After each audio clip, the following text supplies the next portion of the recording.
Hi friends and families, எல்லோரும் எப்படி இருக்கீங்க? நாங்கள் நல்லா இருக்கோம்.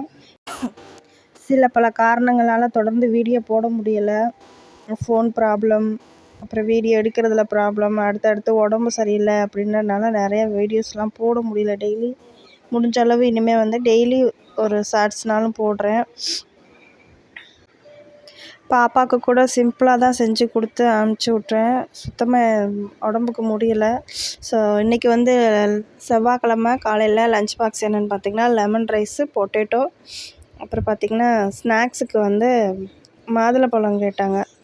ஓகேன்னு அதுதான் கொடுத்து விட்டேன்.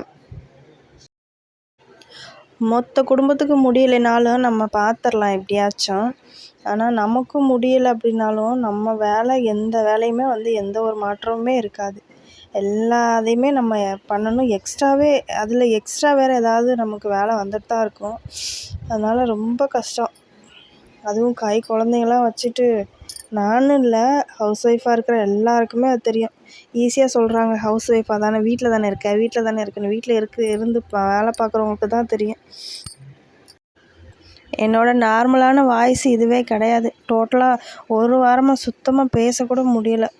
ஞாயிற்றுக்கிழமெலாம் சுத்தமாக எந்திரிக்கவே முடியல. காலையில் அத்தனை உடம்பு சரியில்லைனாலும் காலையிலே எழுந்திரிச்சி எல்லா வேலையும் சமைச்சி வச்சுட்டு தான் படுத்து தூங்கிட்டேன். சாப்பாடு கூட என் ஹஸ்பண்ட் போட்டு ரூமில் தான் கொண்டாந்து கொடுத்து, அதுக்கப்புறம் மாத்திரை எடுத்து கொடுத்தாங்க. போட்டு படுத்தது தான். ஈவினிங் 6:30 மணி 7 மணிக்கு தான் எழுந்திரிச்சி டீ போட்டேன்.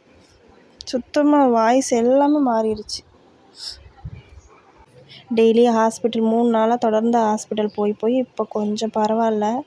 ஸோ பாப்பாவுக்கு லஞ்ச் பேக் பண்ணிவிட்டு தோசை ஊற்றி தரேன்னு சொன்னேன். இல்லை, நான் லெமன் ரைஸே சாப்பிட்டுக்கிறேன்னு சொன்னதுனால சரி ஓகே அப்படின்னு லெமன் ரைஸும் பொட்டேட்டோவும் வச்சு நான் அதை சாப்பிட வச்சு ஸ்கூலுக்கு அனுப்பி விட்டேன்.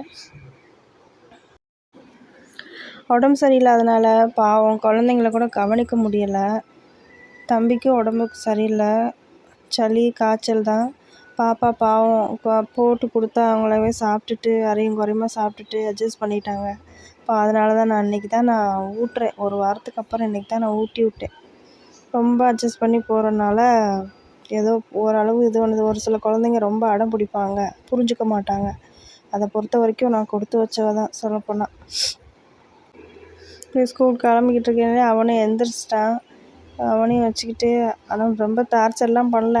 அது கொஞ்சம் உடம்பு சரியில்லாதனால பேசாமல் அமைதியாக இருந்தான். இல்லாட்டினா போட்டு படுத்தி எடுத்துடுவான். அப்படியே சாமியை கும்பிட்டுட்டு எப்போவுமே காலையில் எழுந்திரிச்சோன்னே சாப்பிட்டுட்டு குளிச்சுட்டு சாப்பிட்டுட்டு சாமி கும்பிட்டுட்டு தான் அப்புறம் சாப்பிடுவாங்க.